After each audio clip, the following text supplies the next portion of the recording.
desvirtúa el concepto de la clase, entonces se actúa en forma partidista. Pero en los valores que nosotros estamos tratando hoy, un derecho político es cada trabajador puede pertenecer al partido que quiera. Quiere hacer su actividad, de lo manera que se aconseja es que si es directivo de un sindicato no sea directivo de un partido político o no introduzca el partidismo dentro de la organización sindical, pero sí tiene sus derechos políticos y debemos defender porque es un derecho que debemos tener todos. Y después, el derecho que deben tener los sectores marginados. ¿Cuáles son los sectores marginados? Las mujeres. Aunque las mujeres hablan de la igualdad de género, hay que saber que en el mundo del trabajo hay una marginación, se le pagan menos salario y se le hace una exigencia a las mujeres que no se le hacen a los hombres, en muchos casos. Los jóvenes, cuando uno comienza a trabajar porque no tiene experiencia, le pagan menos salario, lo ponen en mayores condiciones. Los emigrantes, donde quiera que haya emigrantes, los emigrantes hacen los peores trabajos. Quiere decir, por ejemplo, uno va ahora a cualquier obra de construcción, ¿y qué hay? Bueno, emigrantes haitianos. ¿Cómo trabajan los emigrantes? Con salario más bajo. Si es una obra de construcción, se quedan a comer ahí mismo, hasta duermen ahí mismo. En condiciones muy difíciles Bueno, son y marginados, quiere decir, un sector marginado. Los refugiados, que no son solamente esto, pero exiliados. Eso es en el caso, Gómez Cerda, que usted está poniendo como ejemplo de los haitianos en este país, bueno, pero eso también pasa, en todas partes, eso también pasa con los dominicanos en Nueva York, en Puerto Rico, tienen que este hacer país. Los peores trabajos. Exacto.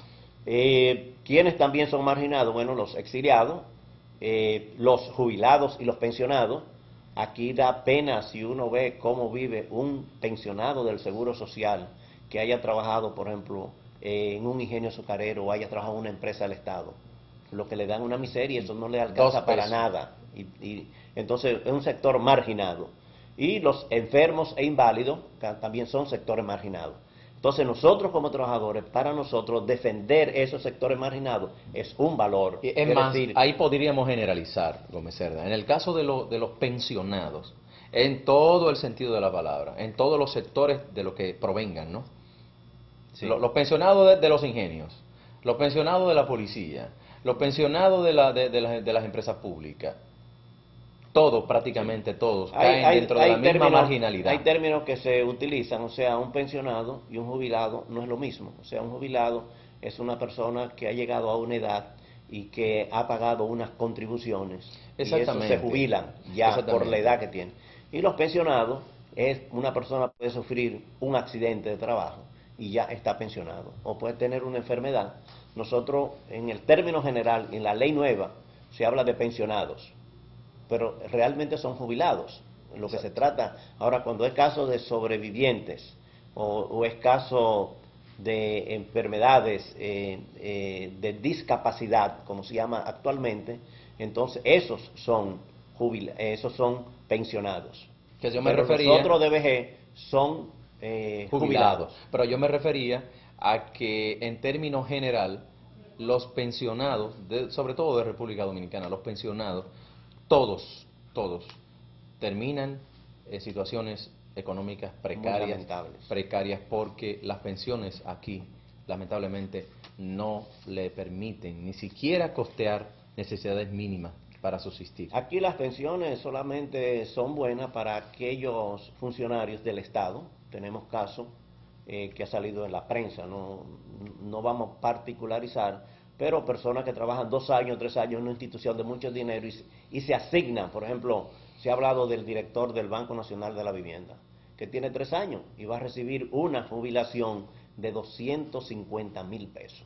Pero además, después esa jubilación, según la ley, va a continuarla recibiendo sus descendientes. Entonces, bueno, ya eso prácticamente no es una pensión, es un privilegio. Y hay muchas empresas que tienen mucho dinero, que los directores se asignan jubilaciones o pensiones, que es una vergüenza para aquellos pensionados y jubilados que están recibiendo 1,000, 2,000, 3,000 pesos, 4,000 o 6,000 pesos. Pero en términos general, los pensionados y jubilados en nuestro país son sectores marginados. No reciben, no tienen las atenciones, no tienen los derechos que tienen los otros. Porque generalmente, Gómez Cerda, hay situaciones de algunas entidades que no necesariamente esas resoluciones administrativas internas de asignación del monto, ¿no?, de los sueldos, necesariamente no pasan por el colador legal a nivel de ley que debe pasar. O sea, aquí hay instituciones que toman sus propias decisiones. Sí, pero esos son privilegios, pero no es el caso, digamos, de los jubilados o pensionados en términos generales. Entonces, en los derechos, en los valores que nosotros planteamos, para nosotros son valores, primero, que nosotros debemos tener derechos a nivel de personas, como personas humanas, todos. No hay distinción de raza, de nacionalidad, de sexo o de religión. Pero además hay una serie de derechos que nosotros debemos tener como trabajadores. Entonces, lo que nos hemos referido en esta primera parte es a los valores del movimiento de trabajadores que se centraliza en derechos y libertades, y los derechos que nosotros debemos tener como personas y los derechos que debemos tener como trabajadores. Comisario, vamos a pedirle excusa brevemente a los amigos televidentes.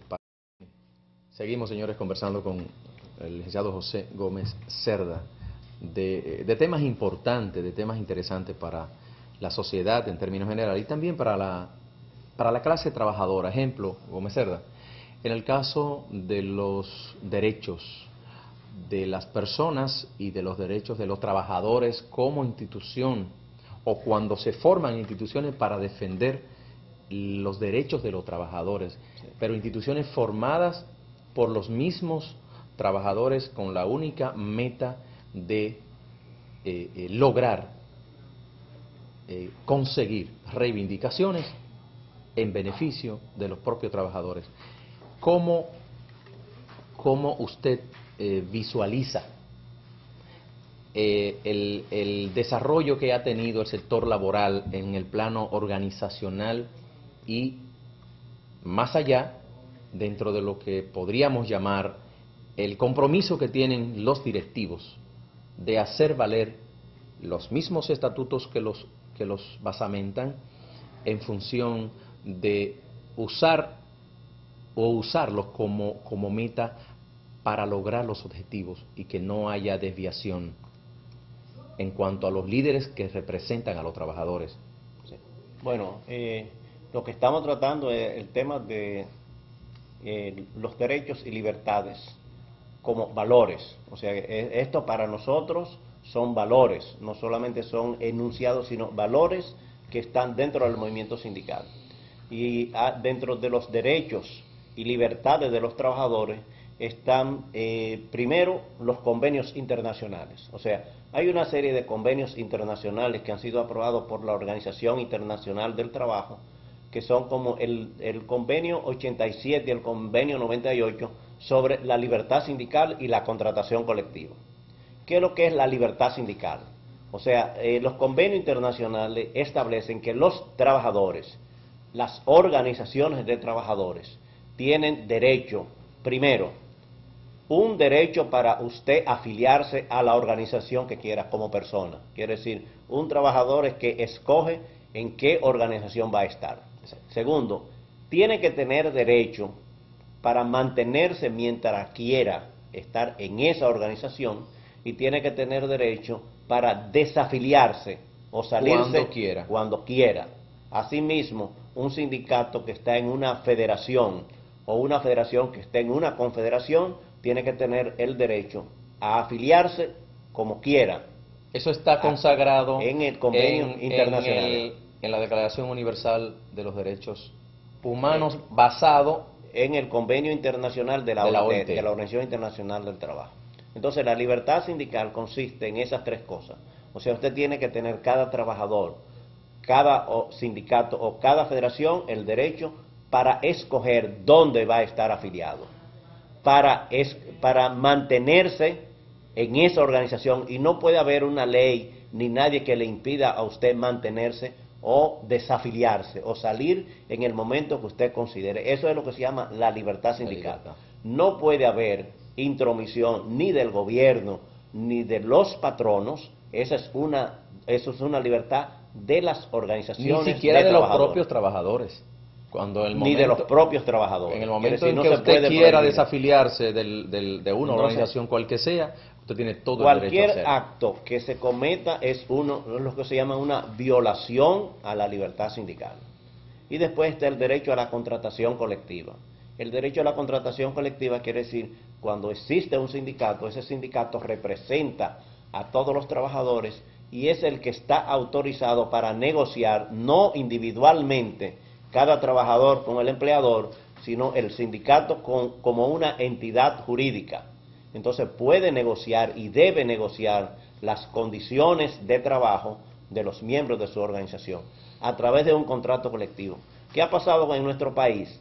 En 1967, en la República Dominicana habían 176 contratos colectivos. Quiere decir, por ejemplo, las empresas principales de aquí de la calle Máximo Gómez, comenzando con las empresas textiles, las cementeras, Besto Cemento, Fasaco, que estaba ahí. Colgate Palmolive, todas esas empresas, los ingenios azucareros, las grandes empresas en Santiago, todos los sindicatos tenían un contrato colectivo. De esos cantidad de contratos colectivos, hoy solamente hay 17 contratos colectivos. Quiere decir, todos los sindicatos que tenían contrato colectivo han sido liquidados.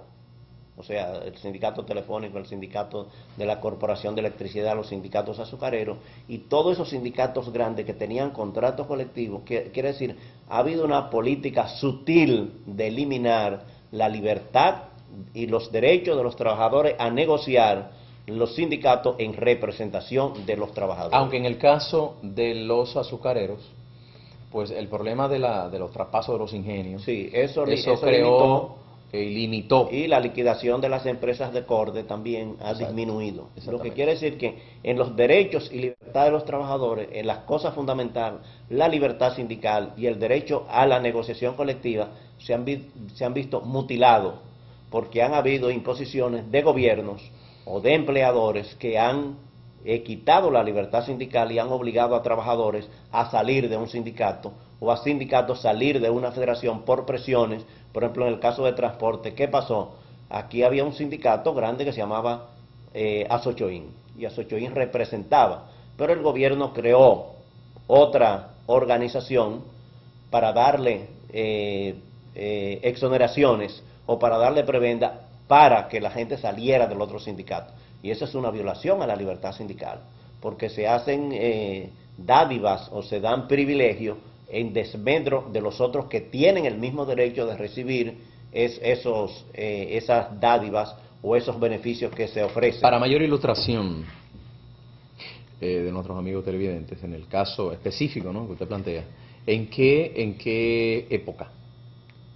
Bueno, UNACHOSIN fue una organización que estuvo funcionando como organización mayoritaria de choferes desde 1963, digamos, hasta fines del 70.